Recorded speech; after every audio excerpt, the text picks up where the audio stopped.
We go to Los Angeles, where we're joined by journalist Greg Palast, Puffin Foundation Fellow for Investigative Reporting. His recent article, Rubio's Billionaire Wins Ransom from Argentina.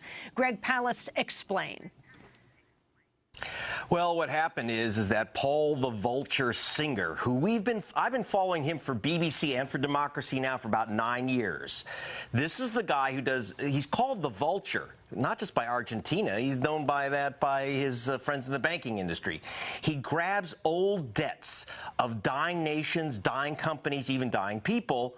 And when there's a famine or a war, for example, in Argentina during the military dictatorship, when Argentina went broke, he bought up old bonds for $50 million, just sold them back to the government of Argentina, a government he helped place in power, for $2.5 billion.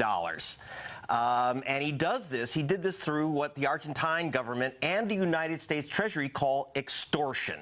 He says, if you don't pay me, I'm going to stop you from borrowing money. I'm going to choke your nation to death. He even seized a Argentine naval ship on the high seas. I mean, he's basically a privateer, a pirate.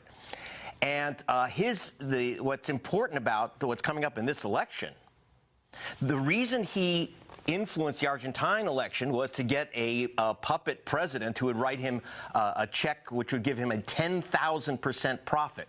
He's looking for the same in the United States. Paul the Vulture Singer is the #1 donor to the Republican Party. Not the Kochs, by the way, Paul Singer. He's the #1 donor to American Crossroads, run by Karl Rove, which is basically your racial vote suppression on an industrial scale operation.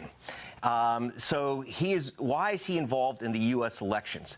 Because during his attack on Argentina, the Secretary of State, working with the President, the Secretary of State sent her lawyers into a U.S. federal court and said, don't force Argentina to pay off this guy.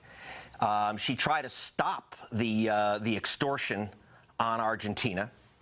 And the president joined her in the U.S. Justice Department. And she even said, her lawyers said, that Paul Singer's business model is a threat to the entire world financial order. This guy is like a kind of financial terrorist, actually.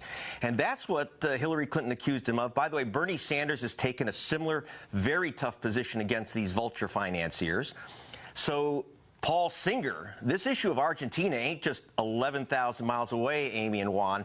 It is coming home to roost, literally, because he's got to make sure that there is no Hillary president or President Bernie that will put him out of business.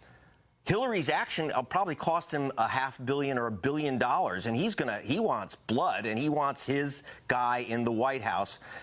Which means anyone but Bernie, anyone but Hillary. But Greg, so why did he come behind Marco Rubio? Because obviously in Donald Trump, Trump is a candidate who's never seen a bankruptcy he didn't like. But on what basis did he go behind Rubio?